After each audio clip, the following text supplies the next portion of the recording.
You should see him when I landed from flight to Russia. I said anything.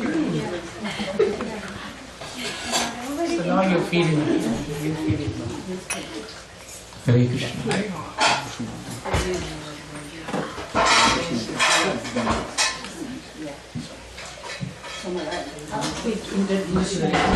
Introduce my brother. Devakinandan Prabhu. This is my neighbor, Summer. Summer, nice to see you. Nice to meet you. Thanks for coming. Yes, I'll be back later. Sure. She's coming to prepare something. No worries. You're next door, so you're fine. But I just want to get Part of the family. All right.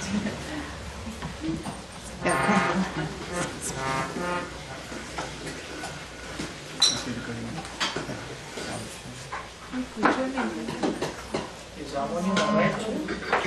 Yes, prabhuji. It's good.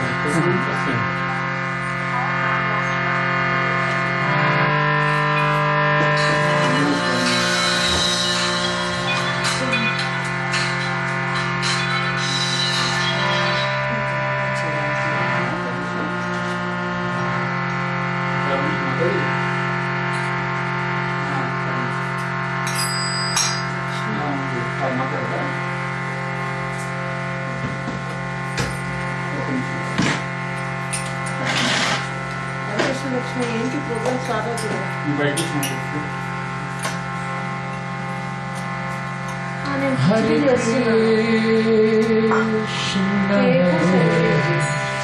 Krishna, Krishna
Krishna,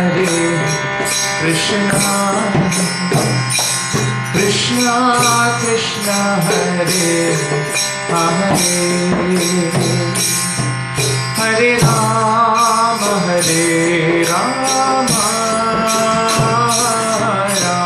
Rama Rama,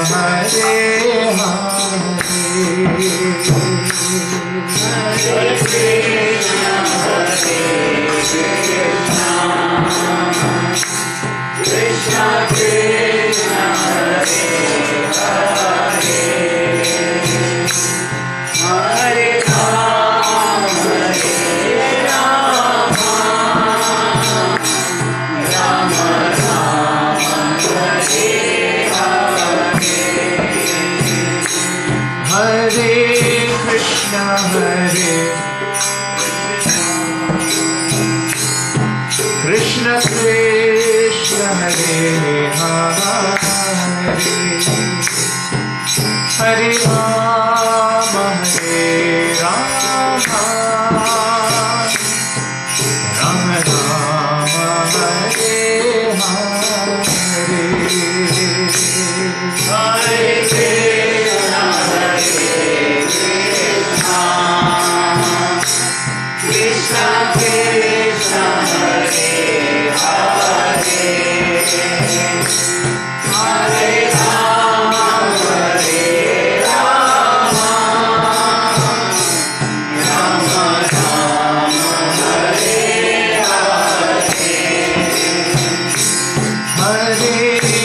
Krishna Hare Krishna Krishna Krishna Hare Hare Hare Rama Hare Rama Rama Rama Hare Hare Hare Krishna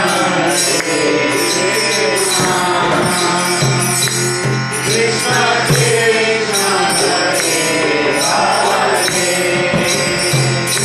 Krishna Hare Hare Hare Rama Rama Rama Hare Hare Hare Krishna Hare Krishna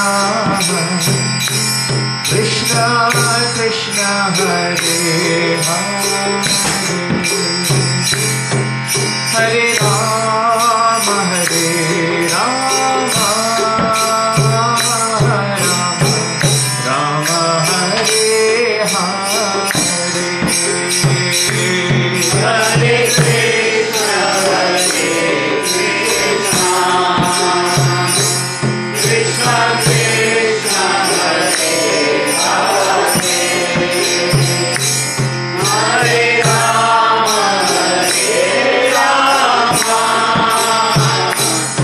Rama Hare Hare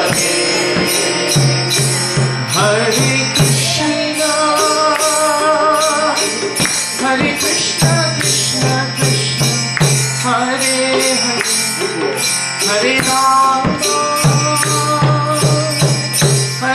Rama Rama Hare Hare Hare Krishna Krishna Krishna Hare Hare Hare Rama Rama Hare Hare Hare Krishna Krishna Krishna Hare Hare Hare Rama Rama Rama Hare Hare Hare Krishna Krishna Krishna Hare Hare Hare Rama Rama Rama Hare Hare Hare Krishna Krishna Krishna Hare Hare Hare Rama Rama Rama Hare Hare Hare Krishna Krishna Krishna Hare Hare Hare Rama Rama Hare Hare Hare Krishna Krishna Krishna Hare Hare Hare Rama Rama Hare Hare Hare Krishna Krishna Krishna Krishna Hare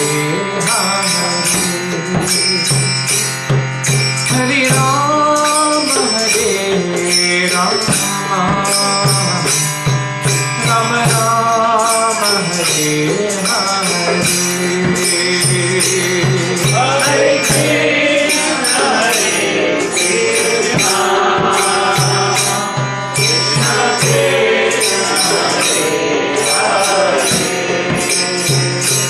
Hare Rama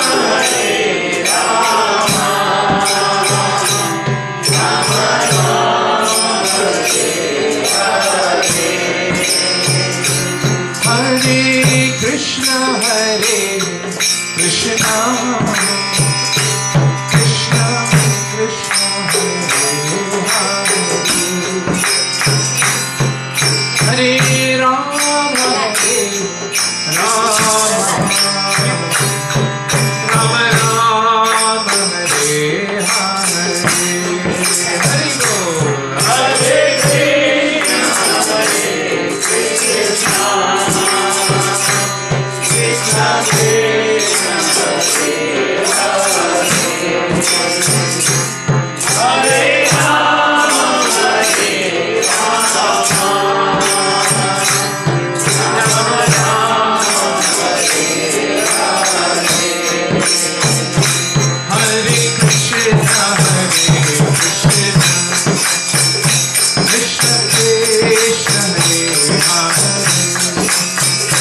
Hare Rama, Hare Rama,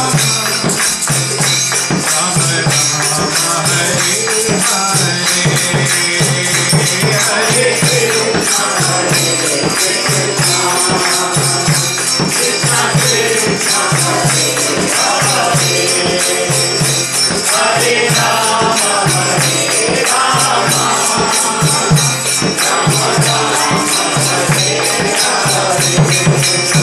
Hare Krishna, Hare Krishna, Krishna Krishna, Hare Hare,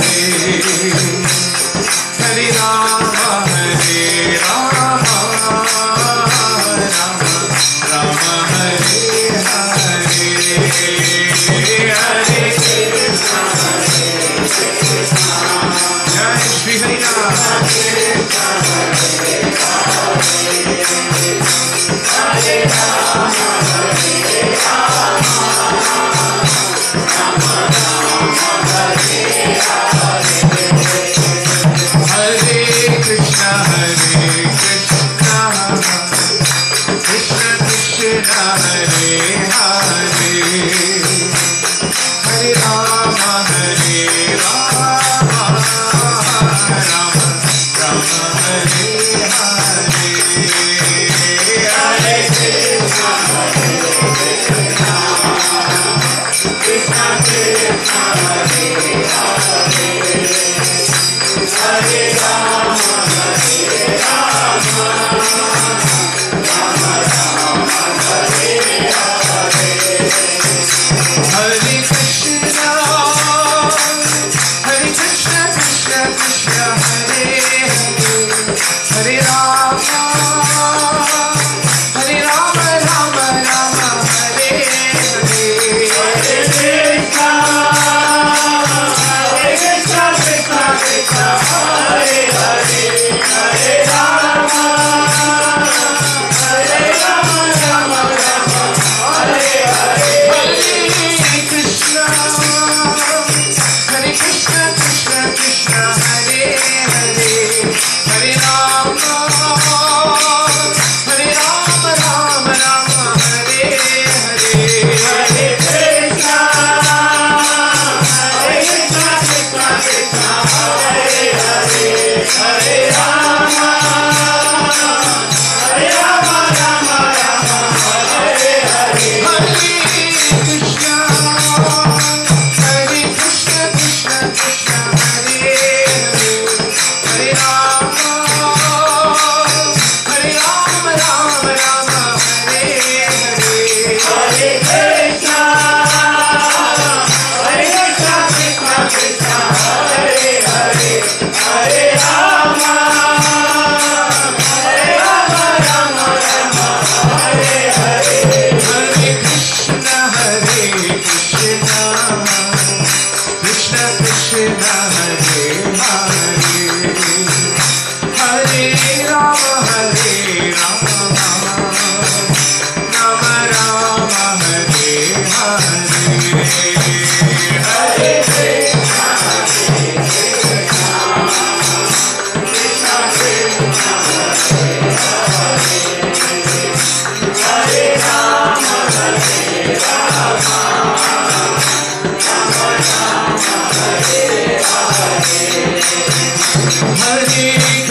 Hare Hare, Hare Rama, Hare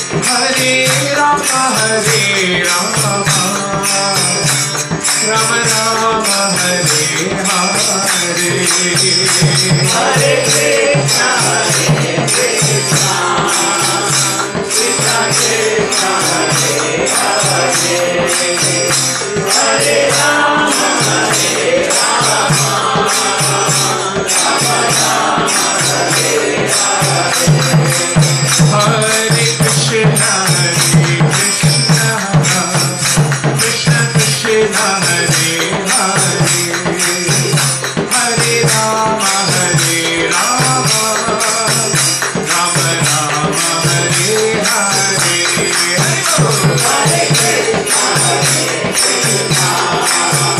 Krishna Krishna,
जय राधा माधव कुंज बिहारी जय राधा माधव कुंज बिहारी जय राधा माधव कुंज बिहारी जय राधा माधव कुंज बिहारी जय गोपी जन वल्लभा जय गिरिवरधारी जय गिरिवरधारी जय गोपी जन वल्लभा जय गिरिवरधारी जय गिरिवरधारी जय यशोदा नंदना जय व्रज जनरंजना जय यशोदा नंदना जय व्रज जनरंजना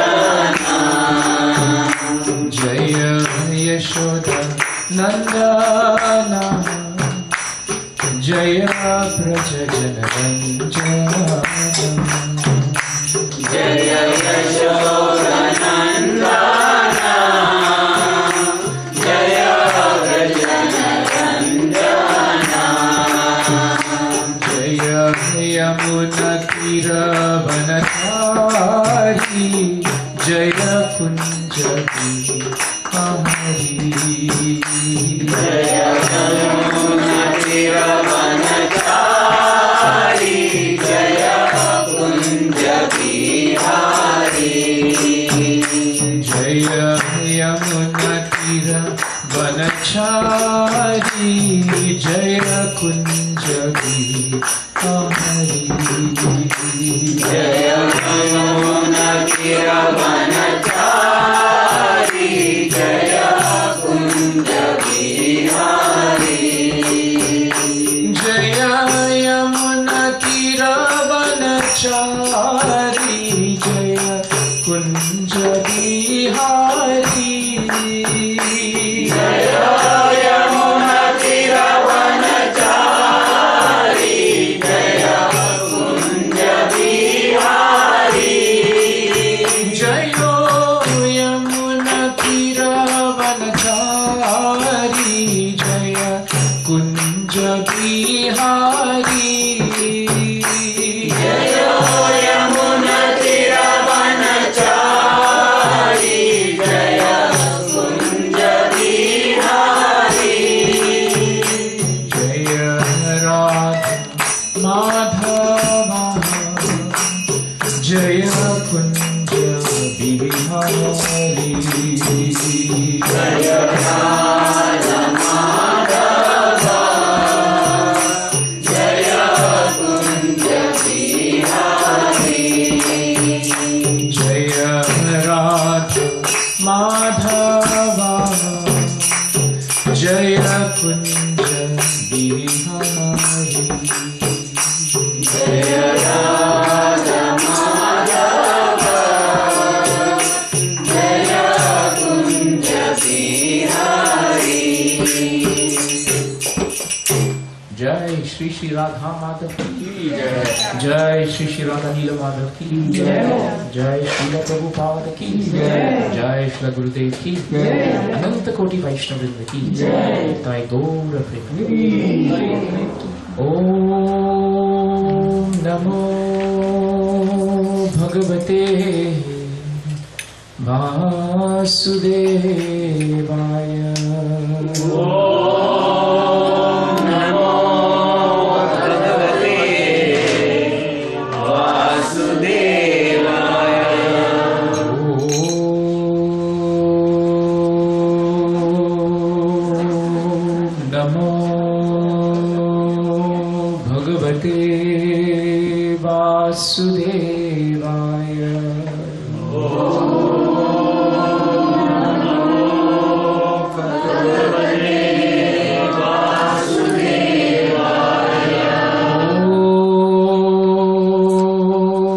नमो भगवते वासुदेवाय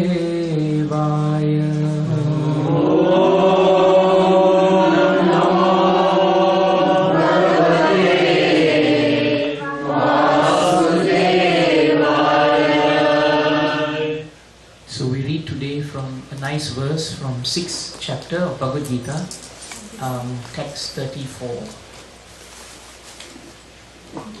It's a very famous verse on the mind, so maybe I will chant and you can follow.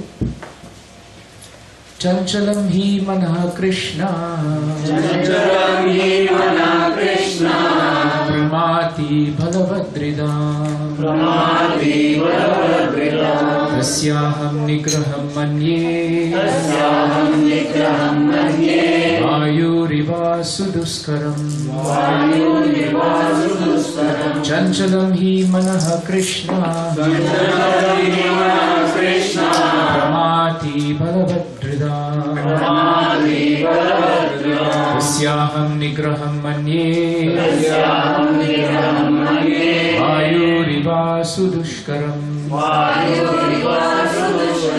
Chanchalam hi manah Krishna, Chanchalam hi manah Krishna, Pramati bhalavadridam, Pramati bhalavadridam, Tasyaham nigraham manye, Tasyaham nigraham manye, Vayuriva sudushkaram. Anyone like to repeat? Maybe you, Prabhuji? Sanchalam hi mana Krishna.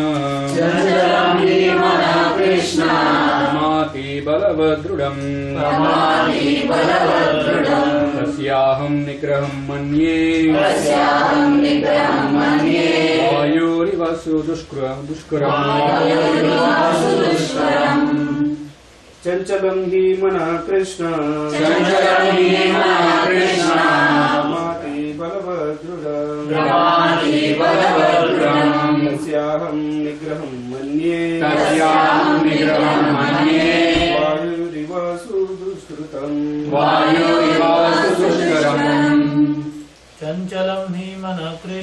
Chanchalam hi mana Krishna. Pramati balavadrudam. Tasyaham nigraham manye. Vayuriva sudushkaram. Mataji's? Chanchalam hi mana Krishna.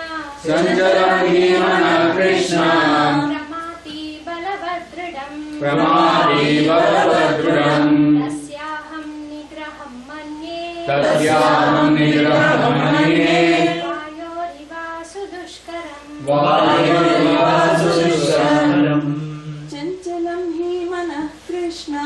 Chanchalam hi mana Krishna. Pramati balavadrudam. Tasyaham nigraham manye. Vayuriva sudushkaram. Chanchalam hi mana Krishna. Pramati balavadrudam. Tasyaham nigraham manye. Vayuriva sudushkaram. Chanchalam. Flickering. He. Certainly. Manaha. Mind. Krishna. O Krishna. Pramati. Agitating. Balavad. Strong. Dridam. Obstinate. Tasya. It's. Aham. I. Nigraham. Subduing. Manye. Think. Vayuhu. Of the wind. Iva. Like. Su. Dushkaram. Difficult. Translation and purport by His Divine Grace A.C. Bhaktivedanta Swami Srila Prabhupada ki jai. Please repeat the translation. The mind is restless, turbulent, obstinate, and very strong. O Krishna, and to subdue it, I think, is more difficult than controlling the wind. Please hear the purport. The mind is so strong and obstinate that it sometimes overcomes the intelligence. Although the mind is supposed to be subservient to the intelligence. For a man in the practical world who has to fight so many opposing elements, it is certainly very difficult to control the mind. Artificially, one may establish a mental equilibrium towards both friend and enemy. But ultimately, no worldly man can do so. For this is more difficult than controlling the raging wind. In the Vedic literature, Katha Upanishad 1.3.3 and 4, it is said, Atmanam ratinam vidhi, shariram ratham evacha, buddhim tu saratim vidhi, manaha pragaham evacha. Indriyani hayan ahur, vishayam steshu gocharan, atmendriya manoyuktam, bhokteti ahur manishinaha. The individual is the passenger in the car of the material body, and intelligence is the driver. Mind is the driving instrument, and the senses are the horses. The self is thus the enjoyer or sufferer in the association of the mind and senses. So it is understood by great thinkers. Intelligence is supposed to direct the mind, but the mind is so strong and obstinate that it often overcomes even one's own intelligence, as an acute infection may surpass the efficacy of medicine. Such a strong mind is supposed to be controlled by the practice of yoga, but such practice is never practical for a worldly person like Arjuna. And what can we say of modern man? The simile used here is appropriate. One cannot capture the blowing wind, and it is even more difficult to capture the turbulent mind. The easiest way to control the mind, as suggested by Lord Chaitanya, is chanting Hare Krishna, the great mantra for deliverance, in all humility. The method prescribed is Savai Manaha Krishna Padaravindo. One must engage one's mind fully in Krishna. Only then will there remain no other engagements to agitate the mind.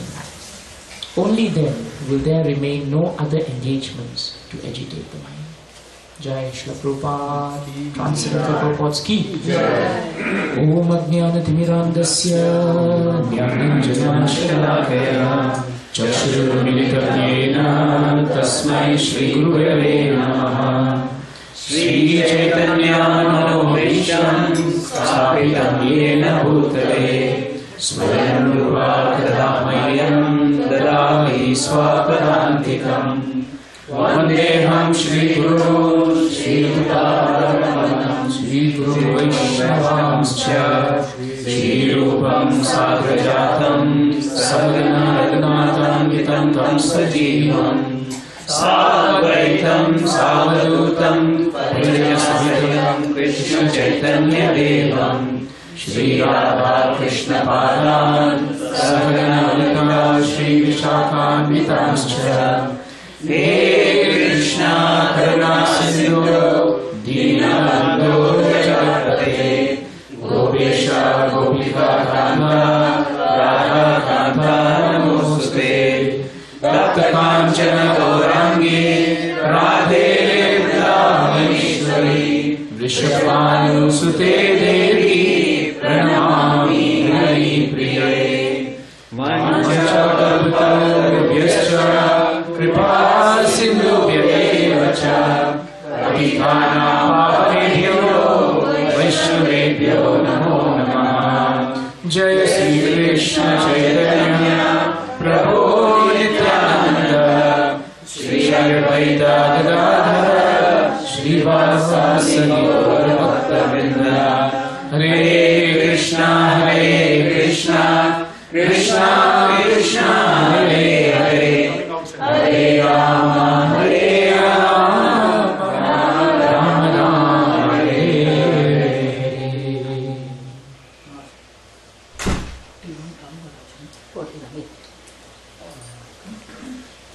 There's a nice verse in the 5th canto, 11th chapter, 17th verse. The 5th canto, 11th chapter is actually the shortest chapter in the whole Bhagavatam. And half of that entire chapter is devoted to understanding the power of the mind. If we read chapter 6 of Bhagavad Gita and we read it in conjunction with the 5th canto, 11th chapter, you will find that we will come to understand the workings of the mind much better. This is a very important verse that Krishna is quoting. And Krishna, before Krishna can speak on what and how we can control the mind, Arjuna is speaking in this verse. And Arjuna is telling us that the nature of the mind is very powerful because it has certain characteristics. First of all, the mind is restless, which means the mind cannot rest. And you find that it is very difficult for us to be peaceful because we are always restless by nature. If I were to speak longer than half an hour, you'll find after a while your body becomes restless. Never mind your mind. If your mind is restless, I can't see it because it can go everywhere else, but you can still look attentive. But even the body becomes restless because, as Prabhupada says in the last line of this purport, where the mind goes, eventually the senses must follow. This is a very important point. Sometimes we think by shutting down one of the senses, the mind will be controlled. But it's shutting the mind that will control the senses. Because mind is very powerful. So restlessness is actually a characteristic of an uncontrolled mind. And when we are not restful, when we are not rested, when we are not in peace, you find then that it's very difficult for us to concentrate on anything. Sometimes we say why we cannot concentrate on Krishna for a long time. It's because by nature the mind doesn't want to rest. And that's why the word mantra is very important. Man means mind and tra means to rest. So actually mantra is the only possible way in which the mind can become restful. Like everyone else, we all want to find a place for us to rest, isn't it? If your bed is not made so well, or if the mattress doesn't work, sometimes you go to a different house and you find that you're very particular about the pillow. You find that you don't get a good sleep because the bed is not the way you want it. Sometimes you don't get a bed, you sleep on the floor, and if you're not used to it, then it's very difficult. So, because the body wants to rest, and if it cannot rest, then the body is restless. In the same way, when the mind cannot find a place to rest, then the mind becomes restless. So, whenever we try to engage our mind with anything material in this world, you'll find that the mind cannot rest. It can only for a while appear to be peaceful. But eventually, because material nature is temporary, how can the resting place of material nature be permanent? It's not possible. So when you think logically, there is no place in this world where the mind can actually rest. It cannot. And mind's nature is, if it is not restful, then it will be turbulent. There's a reason why Prabhupada translates the purport or translates the translation in this way, and it's very important for us to understand. When you are not restful, when you are not rested, then you are agitated. And when you are agitated, then you are turbulent. Just like I was in the plane, and every time I thought, things are alright, suddenly the plane starts experiencing turbulence, and it goes up and down. And today, given the number of crashes that are happening all around, you tend to wonder whether you can survive a plane flight or not. But the point is that every time you think you achieve some kind of equilibrium, Prabhupada uses the word equilibrium in the purport.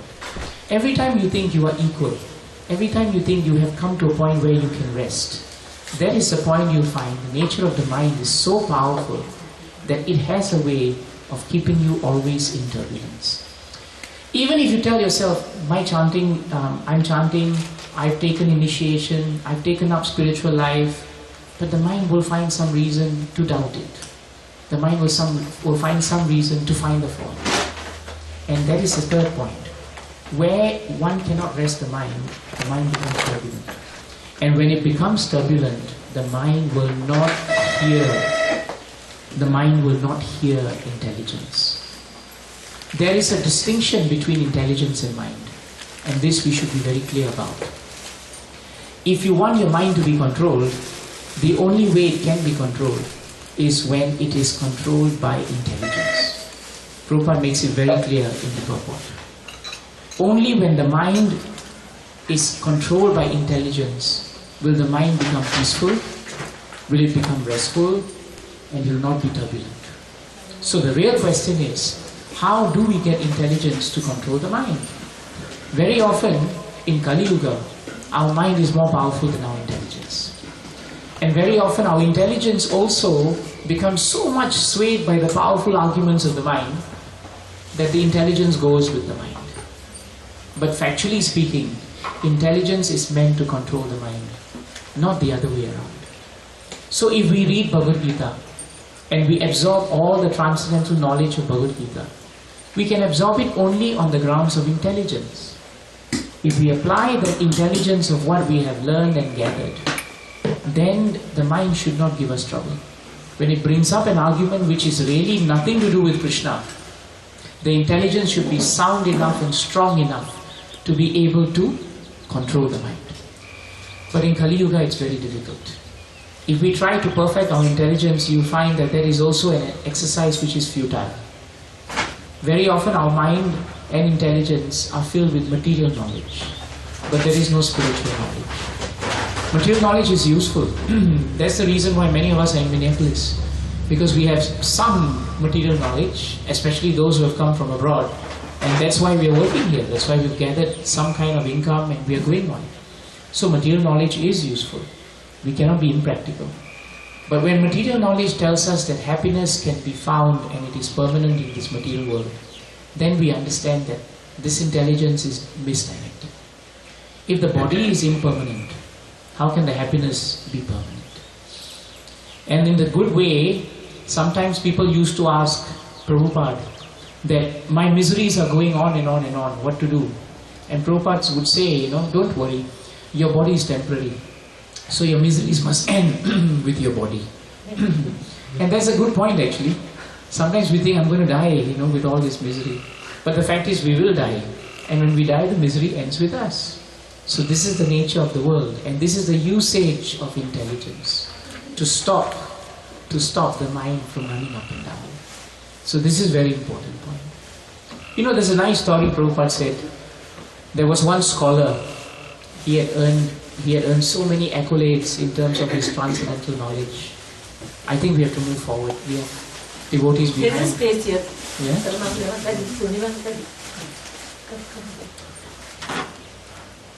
I'll also move as much as I can.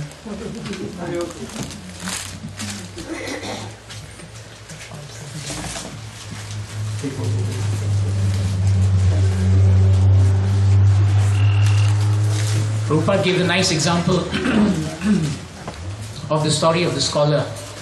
The scholar, was a man who came from a small village and he had done very well. He had amassed so much different knowledge and he was coming back to his hometown and he had to cross the river. So there was a boatman and there were people coming into the boat. So when the scholar got into the boat, he looked at the boatman and he said, "You recognize me?" And the boatman said, "Yeah, I used to come from this village, And when you have come from a village where nobody is so educated and you want to go back, chances are, you go back with a bit of pride. Because you think you want to show off, this is who I am, and that's where you still are. So the scholar thought, I'll have a good time with the boatman in the boat.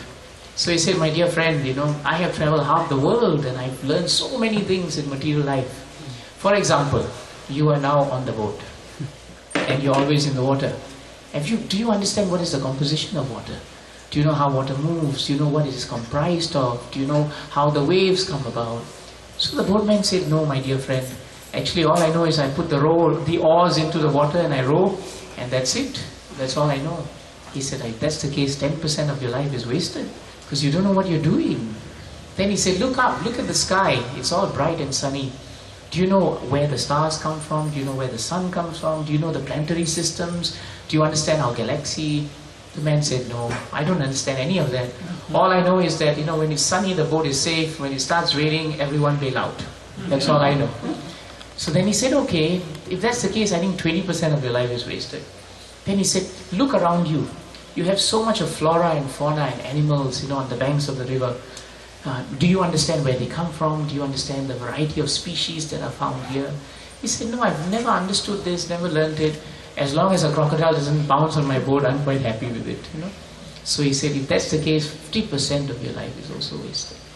And all of a sudden, the sky became overcast and there was thunder and the rain started falling and everybody looked up and down and the river became very choppy. Now the boatman started becoming very professional. He got everyone together. The boat was swaying up and down. It didn't seem like the boat would be able to withstand the force of the wave. There's this echo. Can we cut the echo? There is an echo button somewhere. Actually, there's still echo. Yeah, it's just that this one is not there. Okay. Because if the echo goes down, it's easier for you to hear. Now it's going up and higher. Now it's better, right? Yeah. It's much better. Yeah. Okay, thank you, bro. This is good. Otherwise, my mind is disturbed. So what happens is the boatman, started getting everyone together, and then they all started realizing that the boat was not going to hold. So the boatman said, "Everybody jump abroad. The boat is going to go down." So all the passengers on the boat started jumping in and expertly started swimming towards land because it wasn't very far off. The boatman looked at the scholar. Now up to that point, the scholar had looked extremely composed, extremely scholarly, a little bit proud, and high. Very much his nose was in the air.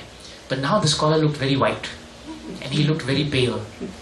So the boatman said, "My dear friend, why do you look like that? I'm sure you know that when the rain comes and the boat is like this, it's not going to hold. I think we have to swim." And the scholar didn't move. The boatman said, "By the way, did you learn the art of swimming while learning all the other different kinds of knowledge?" And the scholar said, "My dear friend, that's the only thing I didn't learn. I spent so many years learning everything else and mastering them, but unfortunately, I didn't learn how to swim." So then the boatman, just before jumping, gave him a smile and said, "Now 100% of your life has just been finished." So very often, the mind tells us throughout our lives to pursue knowledge. It tells the intelligence to pursue all kinds of knowledge. Upgrade yourself, keep upgrading yourself. But the most important upgrade is to understand the purpose of human life. That is what Bhagavatam and Bhagavad Gita tells us. The moment we understand, 1, the purpose of human life, 2, the value of human life, then we will really try to amass the most important knowledge that we should get. When intelligence is put into the study of Bhagavad Gita, Shastras, and any of our scriptures, you will find then that intelligence has some form of control over the mind. But if intelligence is not fed on a diet of scriptures and shlokas and study, then it is very difficult for the intelligence to control the mind. So whenever we cannot control our mind as devotees, then we should understand how little we have actually studied and how little time we have actually given to the practice and the study of devotional service. We cannot blame anyone whenever our mind becomes disturbed, because the nature of the world is that something always disturbs something else. Whom to blame? That blaming is also the product of the mind. Sometimes devotees blame each other for their devotional service to the point where we forget to chant. That time that we take to blame each other and find fault with each other, we could have chanted one good round. We could have learned so many beautiful shlokas. We could have heard so many wonderful lectures. We could have done arati, we could have done services. But you see, the mind is very powerful. It has a way of arguing itself through and making sure that your intelligence becomes misused. Why? Because it is restless. You have not found a place for the mind to rest. Whose fault is it? Not the person next to you. Who controls your mind? Whose body is the mind in? It is in our body. So whom to blame? We have only ourselves to blame. This is the starting point. Arjuna started Bhagavad Gita by finding so many reasons via his intelligence, because his mind was disturbed. And that is the reason why he didn't want to fight. He didn't realize that by not doing his duty, he would actually end up becoming more disturbed.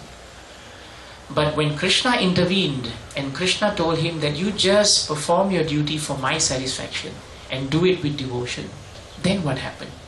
Then Arjuna decided, better I use my intelligence to follow Krishna.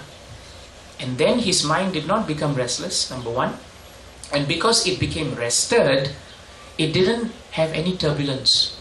There was no turbulence as Arjuna was fighting. He was focused, he was firm. And that's how our sadhana should be. As devotees, whenever we chant, it is a very good indication of where our mind is, depending on how well we can concentrate on the holy name. Even now, while we read the Gita, while we hear the lectures, the extent to which we try with determination to hear, to that extent Krishna will reciprocate. And he will allow us to control the mind, because he is the supreme controller of all the senses. Krishna is Rishikesha.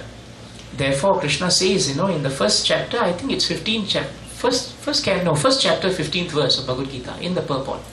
Krishna is described as Rishikesha, and Prabhupada says so nicely in that purport that the moment a devotee takes up Krishna consciousness, the moment he tries to practice some element of devotional service, to the extent that he surrendered to Krishna, to that extent Krishna controls his senses. That's why he's known as Rishikesha, the controller of senses. One who controls the senses definitely controls your mind also, isn't it? So imputed in the meaning of Rishikesha is that Krishna not only controls your senses, but he also controls your mind. Sometimes people used to ask Prabhupada, that our movement says that our movement is a controlling movement. Our movement is a brainwashing movement. And I remember Prabhupada said, yes, that is correct. Because the brain is very dirty, it needs to be washed. So what's wrong with brain being washed? That's it. Prabhupada made a very important point. Either your brain is washed by Krishna or your brain is washed by Maya. Either way, we are always going to be brainwashed. Sometimes people come and tell me, in Singapore, they say, we don't want our children to start chanting because we want them to grow up and then make a decision on whether they should chant or not. But they don't realize that they are not being given a chance to make a decision. In this material world, the moment you go out, every knowledge that is given to you is anything and everything but to come to understanding who you are. Isn't it? That is the nature of this world. So we should be very clear that the only way the mind is going to be rested is when it comes to Krishna. There is no other way. And when the mind is rested, then there is no turbulence. And when there is no turbulence, then the other symptom of the mind will go. And the other symptom of the mind is obstinacy, stubbornness. We all know that. The mind has an amazing way of being stubborn. You want to close it?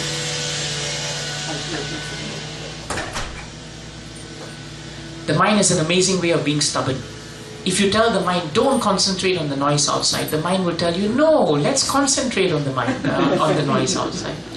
If I were to ask everyone for the next 10 seconds, don't think of elephants. Immediately you will start thinking of elephants. In other words, every time you tell your mind something, it tends to act in the opposite way because it is stubborn. We all know, isn't it? We've all been very stubborn people. I think most of us are inherently stubborn. If you use stubbornness well, you become determined. If you don't use stubbornness well, then you're just plain stubborn. So obstinacy is a hallmark of the mind. And the mind's nature is, it will always find the favorable arguments not to follow the path of devotional service in the way recommended by the acharyas. Instead, the mind will tell us to follow the path of devotion in whichever way we please ourselves.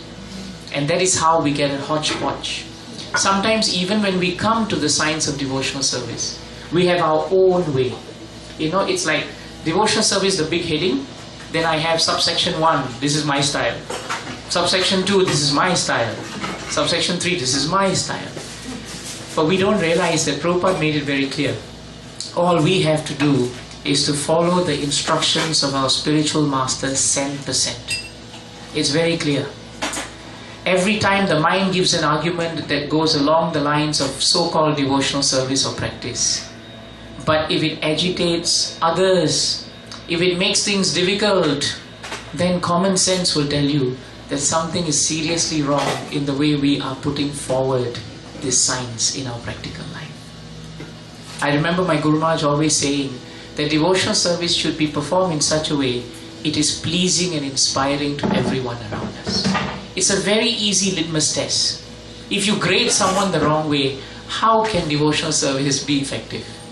It is your practice that is wrong. Don't blame the science. There is nowhere in Bhagavatam that says devotional service must be unpleasing because it is truthful. No, some people advance that point. But devotional service is always pleasing and it is always inspiring. It will smoothen all the difficult edges and it will make things so nice and so sweet that devotees feel there is a chance for us to be peaceful. There is a chance for us to be inspired. The nature of the mind is stubborn. We don't want this path to be clear and simple. Because Prabhupada said, if you are complicated, then you take up Krishna consciousness and that also becomes complicated. But if you are simple, then whatever you take up will also become simple. Why should we complicate our existence when our existence is already very complicated? It doesn't make sense. So please, every time the mind is restless, we must know that it can only rest when we chant the holy names of the Lord, when we are connected to the spiritual energy, not matter. Second, when the mind is rested, you will become less turbulent. That is an indication of how fixed you are. And when we become less turbulent in our thoughts and our deeds, then the third quality, stubbornness of the mind, will become controlled. Then the mind is more yielding. it is ready, more submissive to the words of Shastras, more submissive to the words of our spiritual master, more submissive to this movement. That is very important. And when all three is there, then even though the mind is very strong, and even though, as Arjuna says, it is more difficult than controlling the wind, the mind can be controlled. But it can only be controlled by the weapon of devotional service.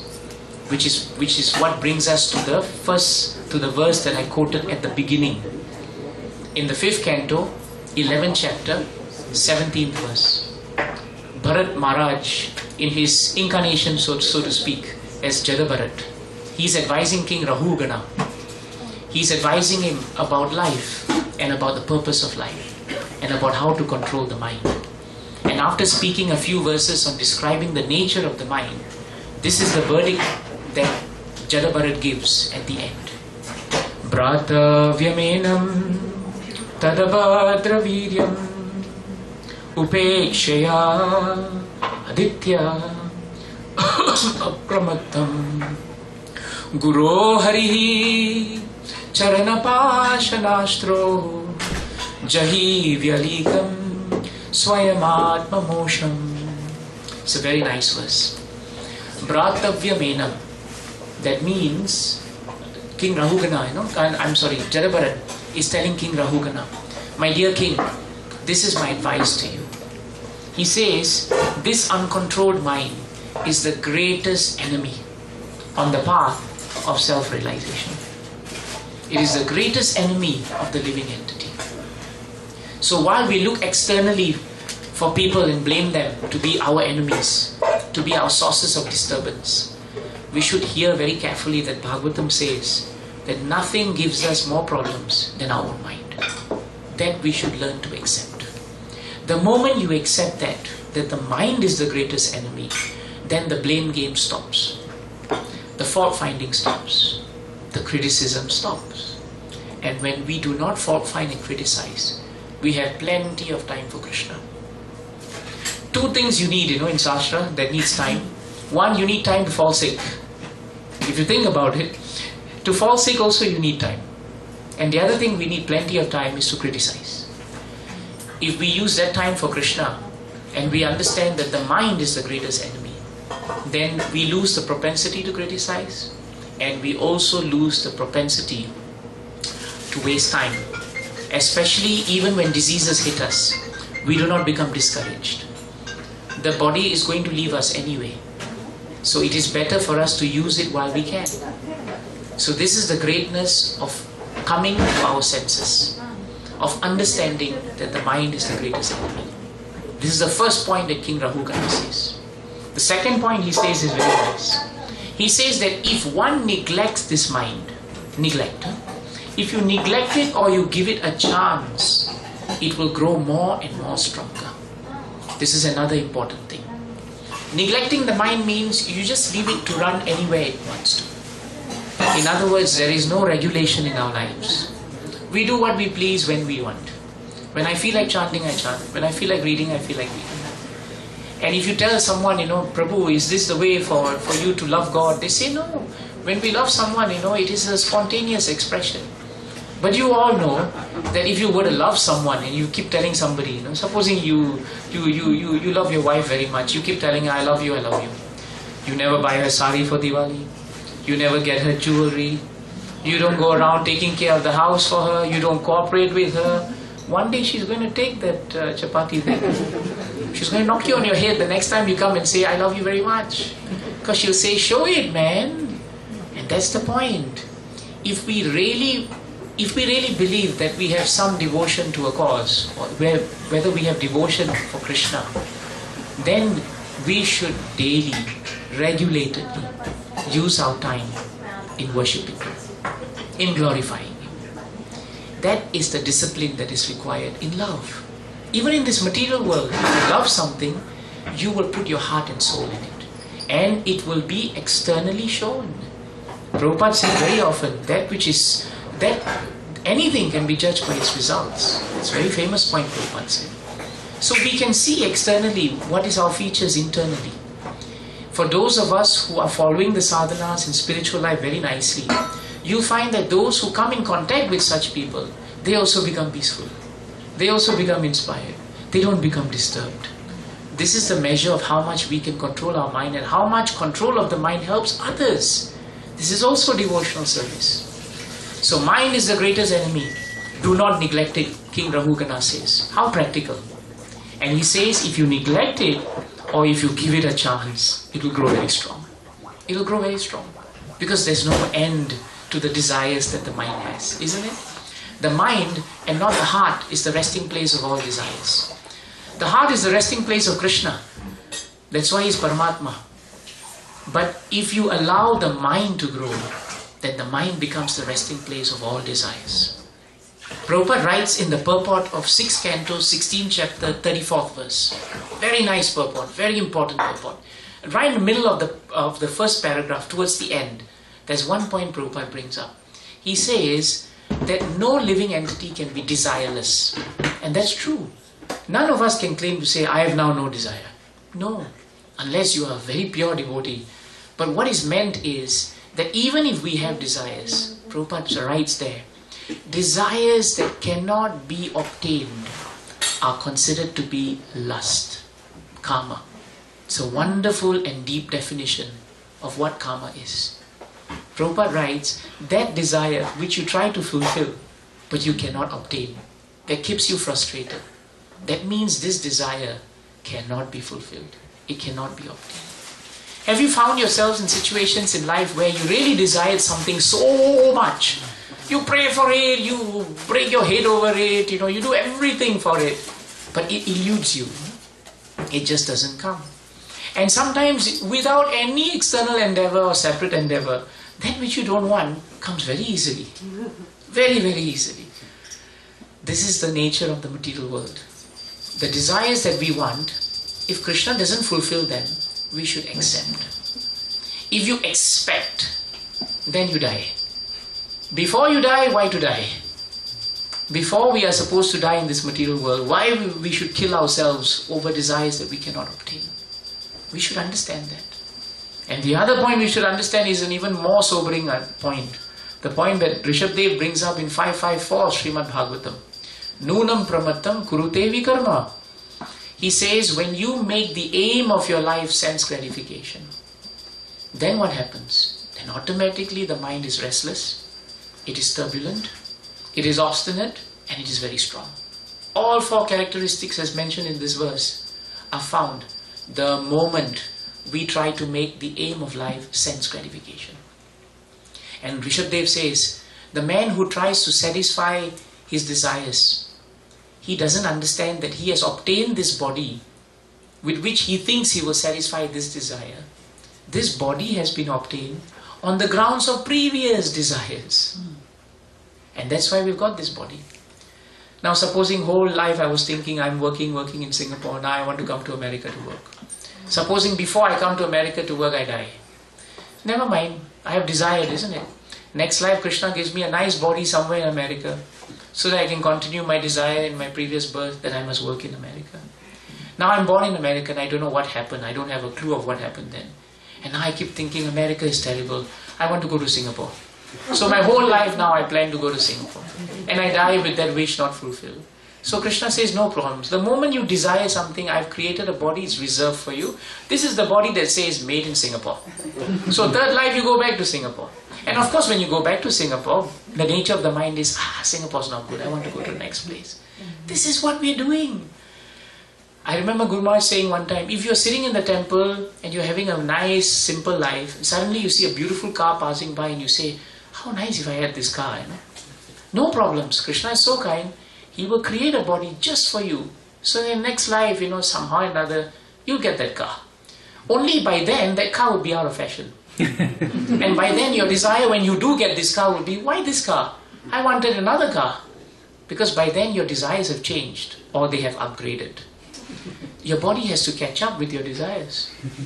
You do the math and you think of the number of bodies that we are creating as we sit here in this life. Nunam pramattam kurute vikarma. This is the reason why the purpose of life must be known Because if we do not know the purpose of life and we don't accept the purpose of life, then the sense gratification will ensure we spend a long, long time in this material world. And since the mind is totally out of control, you can be assured that it will be a long time. So this is the point. It is very strong and do not neglect it. That is King Rahugana's, that is the advice King Rahugana is being given by Jadabharat. But now Jadabharat says very nicely.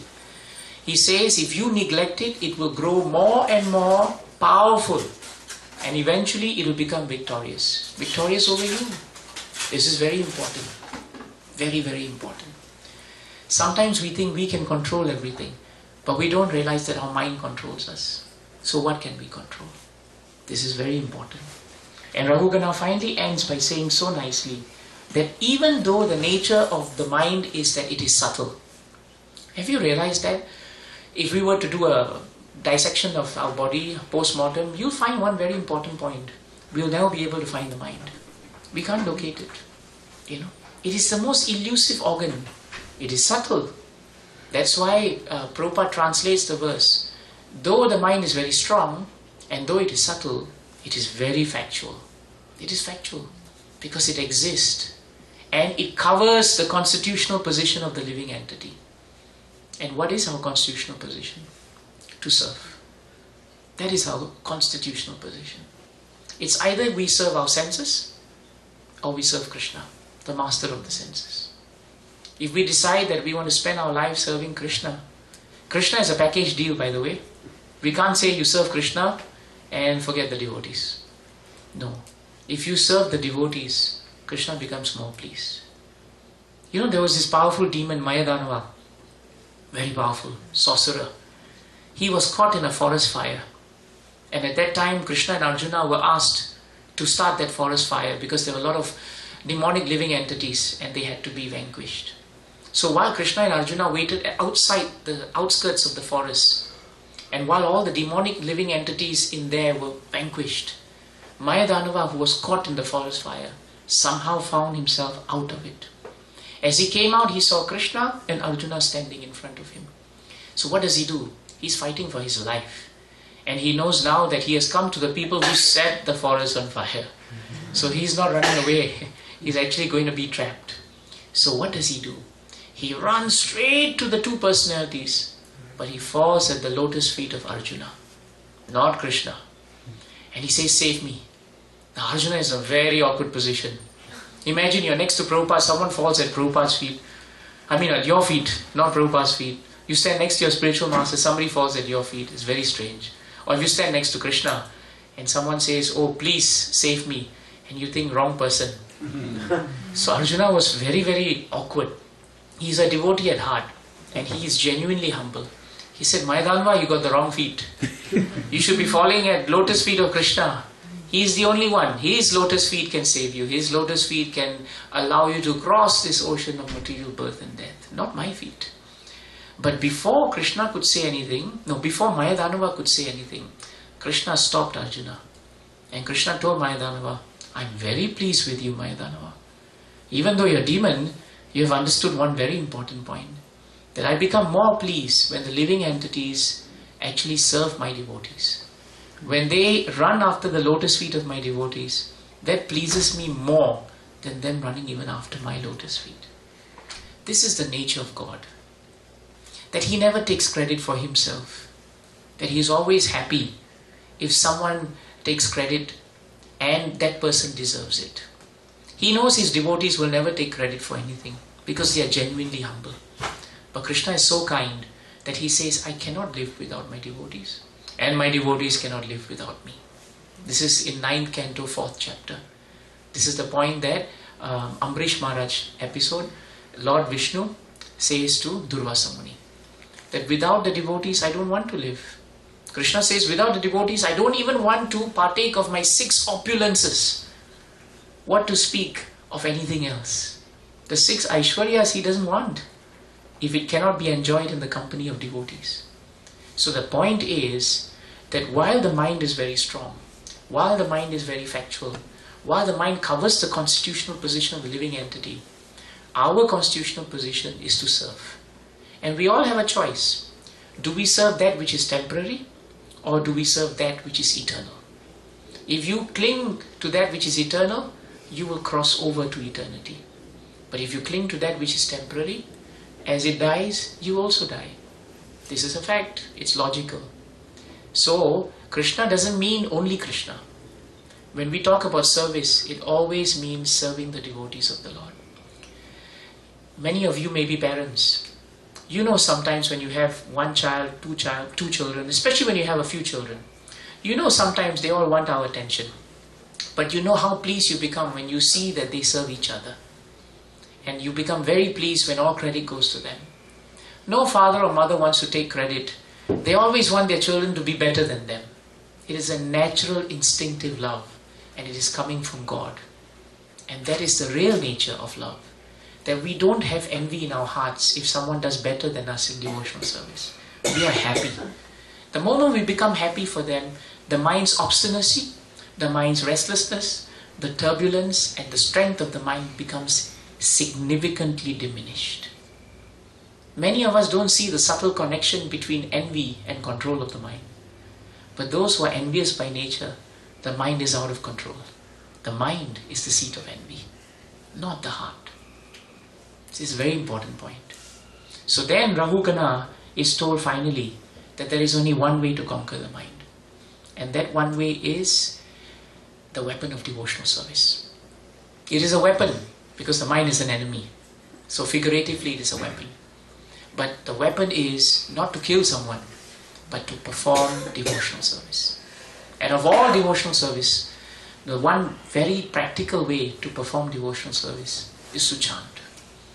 All major religions in this world, we always have a connection to the names of God. Isn't it true? Whether you have the rosary, whether you are in the Catholic faith, whether you are in the Christian faith, whether you are in the Muslim faith, we all understand that the glories of God are in His names. So chanting is very powerful. When we chant Hare Krishna, Krishna Krishna, Hare Hare, Hare Ram, Ram Ram, Hare Hare. And if we chant it in the mood of submission, in the mood of serving Krishna and His devotees, you'll find automatically the mind becomes peaceful. Sometimes people tell us, Prabhu, I'm chanting Hare Krishna, Krishna Krishna, Hare Hare, Hare Ram, Ram Ram, Hare Hare. For the moment when I chant, I'm fine. But the moment I stop, I become disturbed. What to do? We tell them, very good, chant again. Hare Krishna, Krishna Krishna, Hare Hare, Hare Ram, Ram Hare Hare. And we say, no, after 5 minutes, my mind again becomes disturbed. We say, that's fine. That's the point. Chant again. Hare Krishna, Krishna Krishna, Hare Hare, Hare Ram, Ram Hare Hare. And in this way, the more we continuously chant Krishna's names, the more it becomes part of our nature to chant Krishna's names. The more we do it as lovingly and as seriously as possible. With that attitude, Krishna will reciprocate. And that's why Krishna said, Mayadanava, today you are saved. Because you fell at the lotus feet of my devotee. And you have understood the value of my devotee. That's why if you read Bhagavatam, every time there is an instance where devotees have served devotees, the Lord has become pleased. Every time where devotees have failed to serve devotees, there's always been conflict. The conflict doesn't begin with two persons. The conflict begins in our heart because the mind is obstinate, but the heart is with Krishna. If you read 8th canto, 3rd chapter, 1st verse, you'll find Gajendra was in a crisis, the elephant. 1,000 years he was caught by the jaws of the crocodile. And before that he was spotting in the lake, thinking that he was eternal. He had wives, he had generals, all elephants by the way, and he had children, elephants also. And they were all there and he was spotting, he was drunk and intoxicated with his own pride. Plus he had some beverage that was meant for elephants. And he was drunk. And at that point in time, he disturbed the lake. And the master of the lake was the crocodile. And he caught the leg of Gajendra, wanting to teach him a lesson. Gajendra thought for a while, this is easy. I'm so strong. a bit of a push, I'll be fine. But the push took years. Then he called for his generals, hold my trunk and pull me out. All the general elephants came. They couldn't help Gajendra. And when they gave up, then the wives came to Gajendra and said, well, you're my husband, but I can't have my husband just standing there stranded. Husband has to be mobile, isn't it? Husband needs to care. You know, you're not going to give much quality to us, so sorry, we have to leave you. And then he turned to his children and he said, what about you? And fathers, you know how it is. You know, we may try everything we can. We may stand upside down on our heads, but when it comes to problems, when it comes to a choice, generally children say, where's mother? I'll go to my mother. And they said, well, my dear father, you're very nice, you've been very good, but you're just standing there and we have to be with our mother. And they all left. So Gajendra's crisis was real. He was left with nothing when 1,000 years ago he had everything. Why? Because he himself couldn't come out of the trap. We ourselves cannot come out of our difficulties. Can we expect others who are similarly caught to help us when they are also in the net? It is foolishness. And that was Gajendra's foolishness. But Gajendra had the luxury of having 1,000 years and then starting to pray to Krishna. You and I don't have that luxury. Because we don't know when we are going to go. And then Gajendra realized, everyone has deserted me. But I should take shelter of that one person who is the source of all sources, of all shelters. Aham paramparayanam. That is the description of Krishna. And then he starts his Gajendra's prayers of surrender. And after those beautiful prayers of surrender, finally Krishna comes. And when Gajendra is freed, he goes back to the Lord. But just before he starts his prayer, there is an important verse, Evam Vyavasito Buddhya. Very important verse, 831. There it tells us the link between the mind and the heart. Because over there, Gajendra did something very interesting. The verse says, when Gajendra was caught in a crisis, he fixed his mind in his heart with perfect intelligence. Remember this phrase. He fixed his mind in his heart with perfect intelligence. How do you fix your mind in your heart? It sounds difficult. But what he did was, because he remembered the Supreme Lord, immediately, without separate endeavor, his mind was dragged to the heart. Because his heart was accepting Krishna. The heart is the source of all life. Because Krishna is Paramatma. When you feel something, you always say, I feel with my heart. Nobody says, Prabhu, I felt with my kidney. No, you don't put your hand here and say, oh, you know, I'm telling you from my liver, I love you very much. No, nobody says it. Everyone says, from my heart, from my heart. Right? Why? Every society, you cut across age, creed, race, religion, we all say it's from my heart. Because heart is the resting place of the soul, and it's the resting place of the super soul. Therefore, when we use or do something with heart, we know we are trying our best to be sincere. We may not be up to the mark, but it's the best we can offer. And Krishna is very kind. So when Gajendra finally decided that he wanted to approach Krishna from the heart, then his mind became controlled. If we really take up devotional service with our heart, then there is no fault finding. There is no criticisms. There's no looking at this person, that person. There's only looking at us and how we can serve. And that's what he did. He didn't look to his generals. He didn't look to his children. He didn't look to his wives. He didn't look to the crocodile. He never blamed the crocodile. It's amazing in Gajendra prayer. He never blamed the crocodile. He never did. Because he had already fixed his mind in his heart. And when he did that, intelligence became perfect. So that's where all three things come together in that one verse. Fix your mind in the heart and your intelligence becomes your friend. Don't fix your mind in your heart, intelligence is lost. You see the connection? And when he did that, something happened. By Krishna's grace, the verse tells us, Gajendra could remember all the verses that he used to chant in his previous life as a great devotee, Indradyumna. You're not supposed to remember what you did previously generally. But Krishna gave him the power of remembrance by his grace. By his grace. Because Krishna is both, he can give you remembrance and he can give you forgetfulness.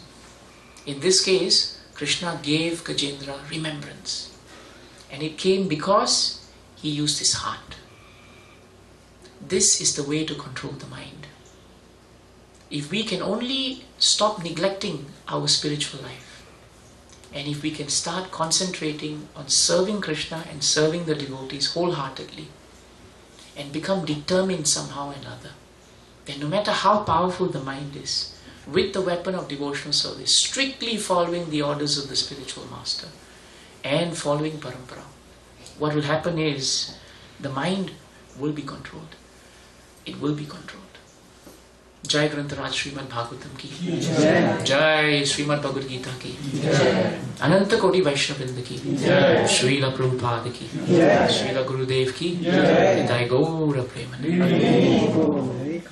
Other questions? Yes, Prajwala Prabhu. Krishna Prabhu, thanks. Many excellent points, thank you. Also, thanks for giving a class on your arrival day for Singapore. I'm happy. It's not an easy flight. One thing you said was that about devotee relationships, and they're important. Yes. And it seems in my own personal experience that we have an expectation of the way our community should be. Okay. Let's say I do. Okay. So I want it to be so nice and everybody's perfect and everybody does exactly what I think they should do. Yes. And Jimmy just laughed. So we know that doesn't happen. Because it's not realistic, you know. Yeah. So then I'll just pick on Balaram. Because I pick on Giant a lot, I gotta give him a break. Balaram doesn't do what I like, so then I'm secretly becoming upset at Balaram inside, you know. Yes. To me, it sounds like when that happens, the relationship with Krishna is out of balance totally. According to what you said, because if we don't have the setting with Krishna right, then when these disturbances come, whether it's, just pick anybody, it doesn't matter who it is, because it will always be something. Immediately our mind will go to the fault-finding mode. Immediately. And then it's not about me and Krishna and developing that relationship, it's about who I can blame for what I don't have, and why. Yes. And that's like a really interesting thing I was thinking when you were talking, because it's like the answer is you have to go back to Krishna, not how I can change Balaram or this one or that one. I think you answered it. The problem in every relationship, whether it's material or spiritual, is very often because Krishna is not in the center. And frankly speaking, we may have tilak, dhoti, everything. Right. But if we don't put Krishna in the center, and we don't try to serve each other, try to tolerate, try to understand, then we'll find that that relationship quickly degrades from spirit into matter. Very quickly. But if we are broad-hearted and broad-minded, the word in Bhagavatam is Vrishade Ashraya. It means broad-hearted. Vaishnavas by nature are broad-hearted. In other words, for a Vaishnava, he is willing to accept any form of way in which someone or somehow somebody can come to Krishna. Not everyone will be able to be engaged in devotional service in the manner which probably we may be taking, or maybe with the intensity that we may have. But at the same time, we should understand that Krishna consciousness is so unique, Prabhu. Everyone's at a different level, yet everyone has a unique relationship with Krishna. And if we think of how Prabhupada started this society, and how he tolerated a variety of individuals coming together who had nothing by way of background, but still because of his purity, because of his belief in Krishna and his firm faith that by serving them, they would also be purified. That's how the movement has become what it is today. Prabhupada served Krishna through serving all his disciples. In fact, I think he served them more than they did. Because he served them so that they could learn how to become disciples. He gave them everything. And when we look at our spiritual masters, actually that's what they're doing for us too. Their mood of serving us is more than what we are supposed to be serving them. Right. Because of their mood of always having positive thinking, always trying to see the hand of Krishna in everything, trying to understand that at every difficult junction there must be some hand of Krishna. And that's why Mahaprabhu's very famous Shashtakam verse is like the sounding board for all of us. Vinarapi Sunichena. that only and until we start learning to be tolerant, will we really come to become humble. Humility, the symptom of humility is how much we tolerate each other. There are different ways to change things in this society, in the devotee community, but it can be done on the basis of purity. But it cannot be done on the basis of anything material. It will not last. Chances are it will agitate. It will agitate.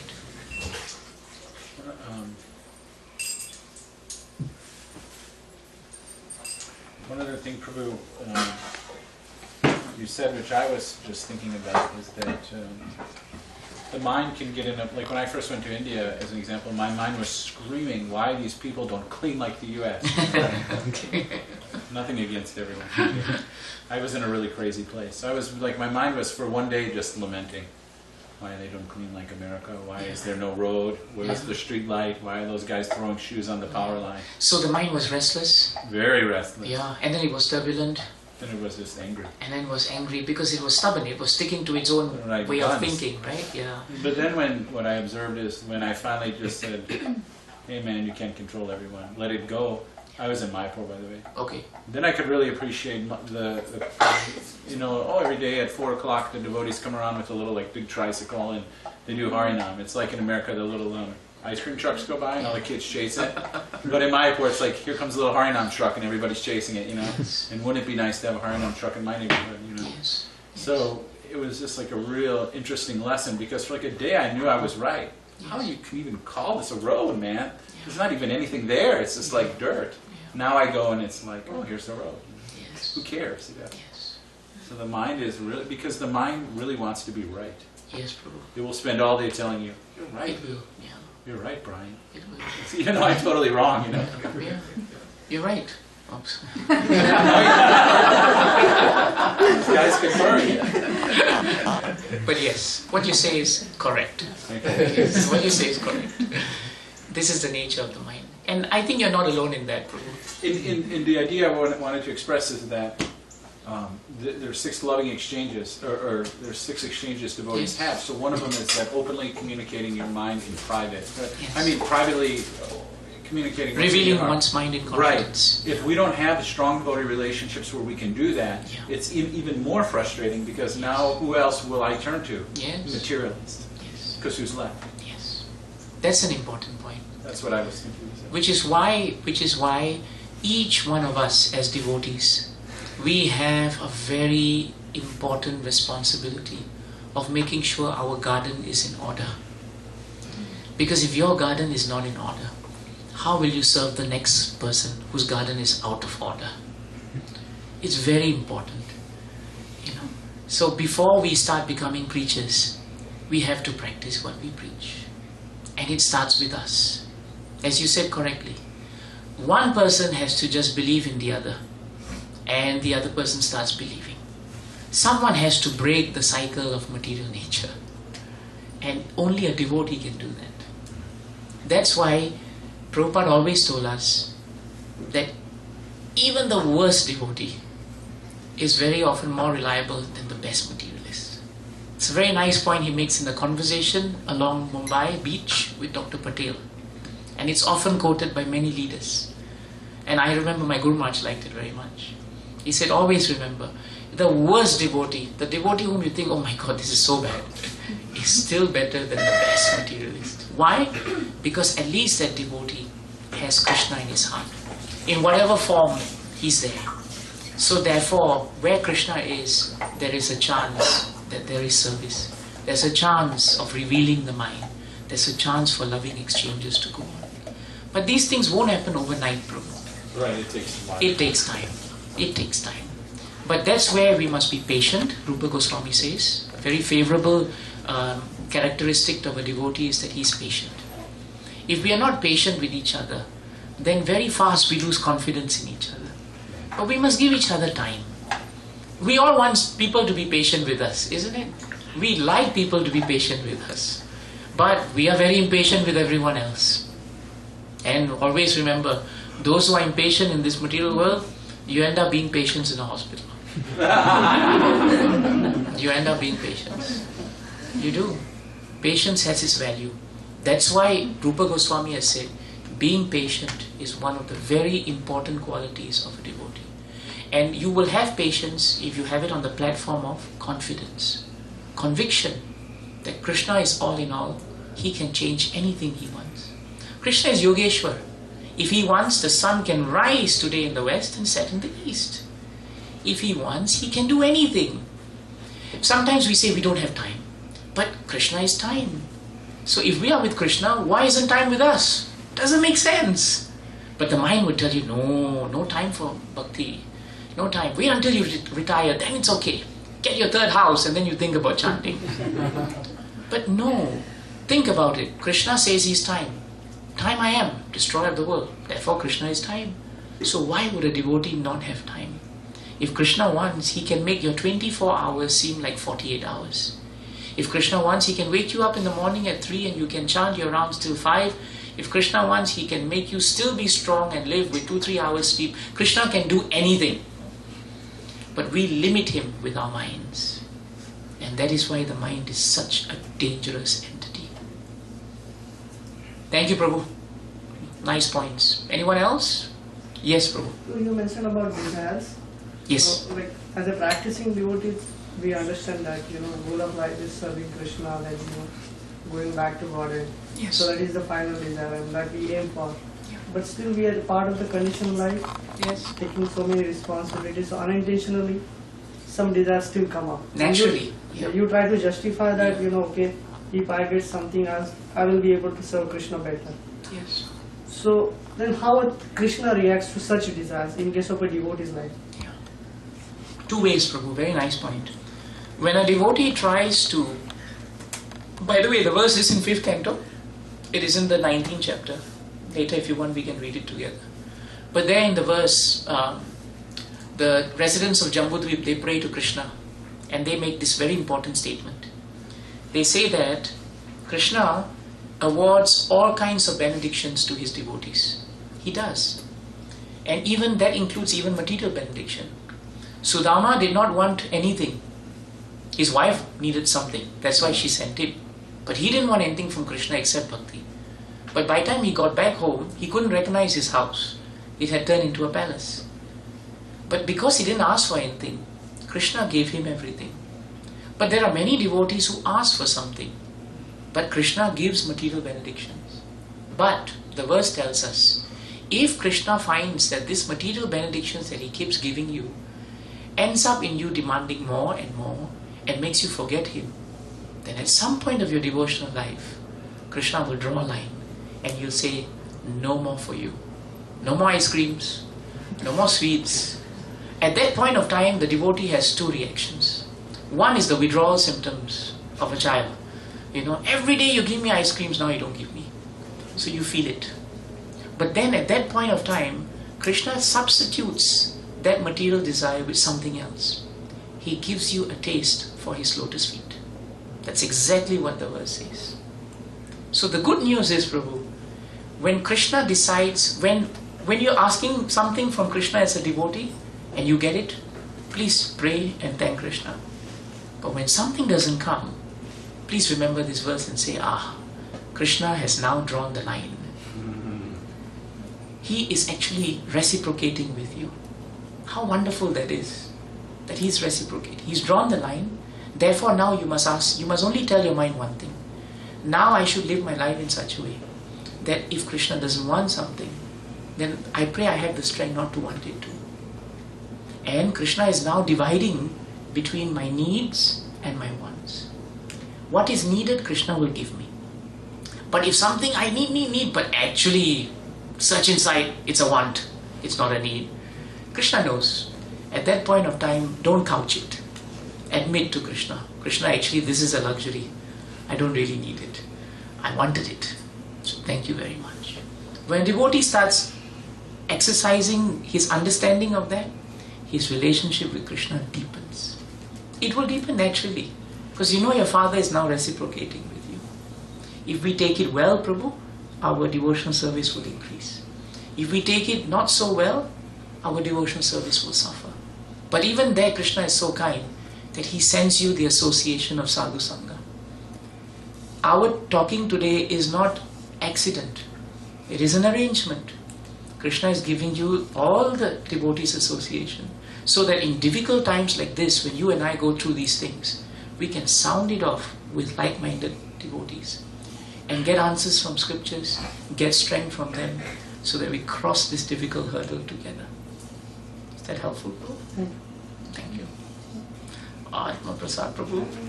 Haribol, good to see you. You got a lot more hair than the last time I saw you. I've been saving it up for you. Yeah, because I have lost mine. The yin and the yang, you know, like color works.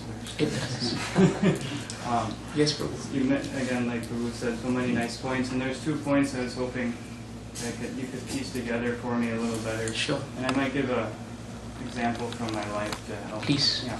So what the points are, one is that a lot of times our mind covers our own desires in the dress of devotional service. You said something that I think. The other is that you said that devotional service will be pleasing to others. Yes. So my question is, the example I was thinking of, I remember when I was in the Denver temple, and one day we were having a Bhagavatam class in the evening, and the next day we had a birthday party in the evening. And for the Bhagavatam class, there's like nobody there, one person came. Yes. And for the birthday party, the whole shebang came. Yes. So my question was, it seems like if I'm to define devotional service as what's pleasing to others, I end up getting into more like more birthday parties and picnics than Bhagavatam classes. Yes. So how did that, you see that? That's a good point. The pleasure that devotees get from Bhagavatam and Bhagavad Gita is not immediate, especially when we are at the beginning stages. But that which is not immediate can sometimes become more blissful than that which looks very nice in the beginning and becomes poisonous in the end. That's stated in the 18th chapter of Bhagavad Gita, right? 3 different kinds of happiness. So the point that when we say devotional service is pleasing, it's that with pleasure in devotional service must also come a certain amount of renunciation and austerity. That has to be there. And leaders, in devotional service, leaders must take the lead. They must sit for Bhagavatam. If the leaders in any temple insist that the priority is Bhagavatam, then the crowd who's coming will say, hey, they must be finding something there. Let's just bear it out and we'll find there is pleasure to it. So added to that principle of being pleasing is always the point in devotional service that pleasure in devotional service comes when we aspire for it with a bit more austerity and penance. Something is always sweet when it is valued, and something which is valuable always takes time. But pleasure which is immediate is there. But if we had a party every day, I think it won't be pleasurable. But if we had Bhagavatam every day, then we'll still survive. That's why Prabhupada introduced Bhagavatam class. If you had introduced birthdays every day, I'm sure we won't have much of a movement anymore. But it's true. The birthdays and other peripheral activities that come into our lives today in ISKCON actually features that are ways of trying to get people more connected, but we should use it sparingly. As leaders and as devotees who have a taste, we should show them that there is a higher taste. And that higher taste will last longer. That is what is meant by devotional service being pleasing. And for that matter, Prabhu, I think devotees would still prefer to celebrate a birthday in a devotional community because already they find that's more pleasing than having it celebrated outside. So it shows that even on the peripheral areas of devotional service, the process is still very pleasing. It is still pleasing. In Singapore, Gopal's Garden, every week we have somebody's birthday, and after the whole program downstairs there's a cake cutting and everything, and the children love it. They sing shlokas and they do everything, and they find it's just another reason for them to remember Krishna.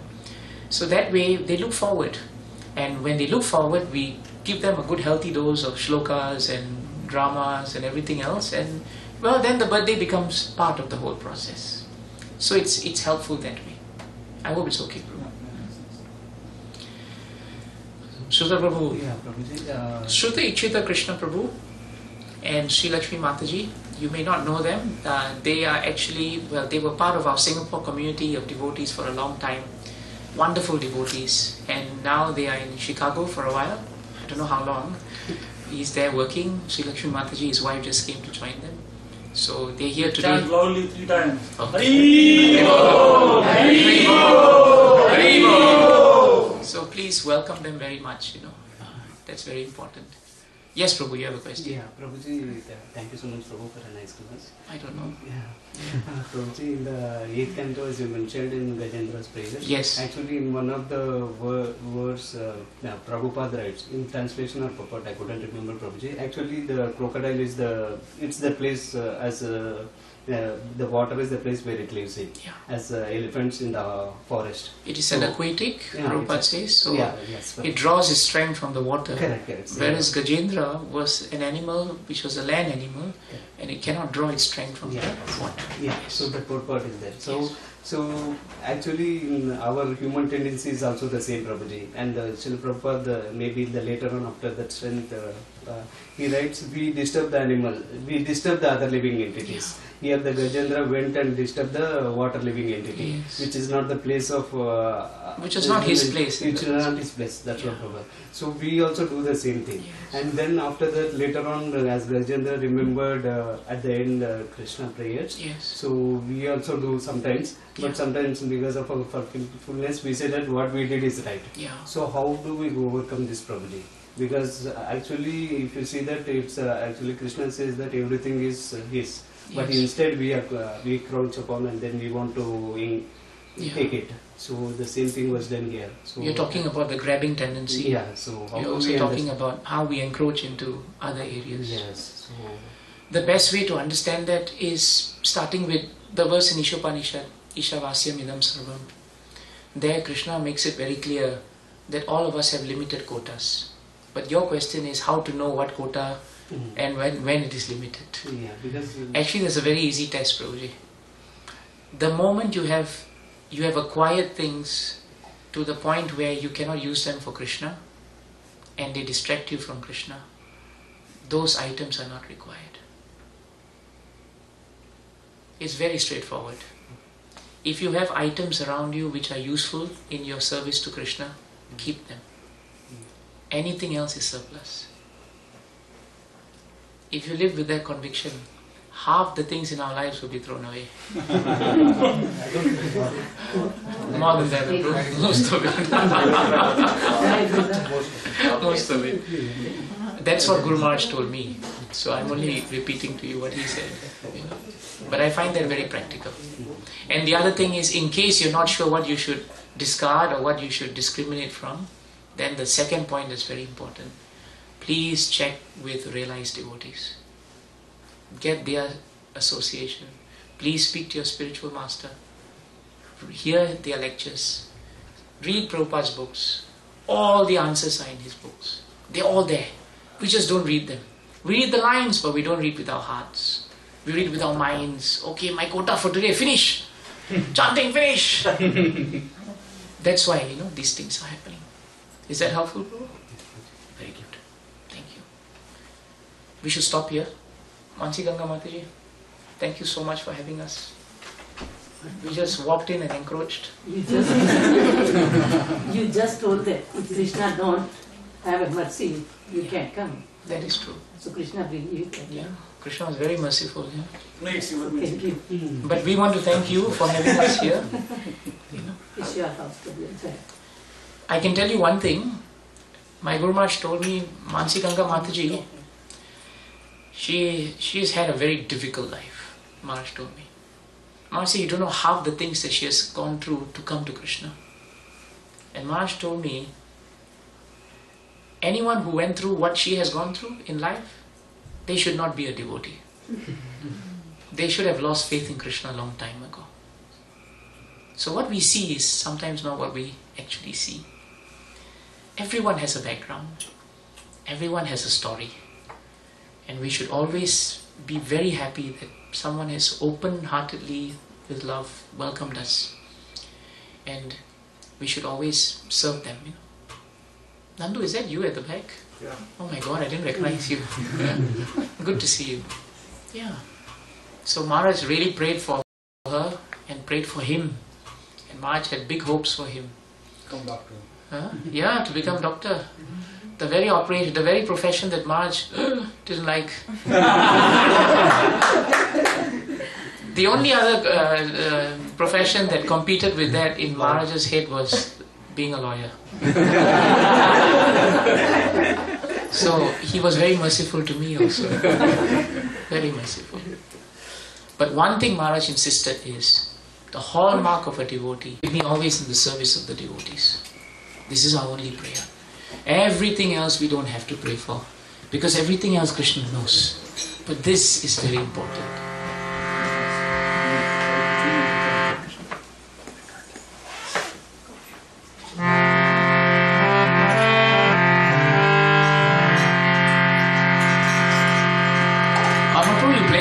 Who's playing on the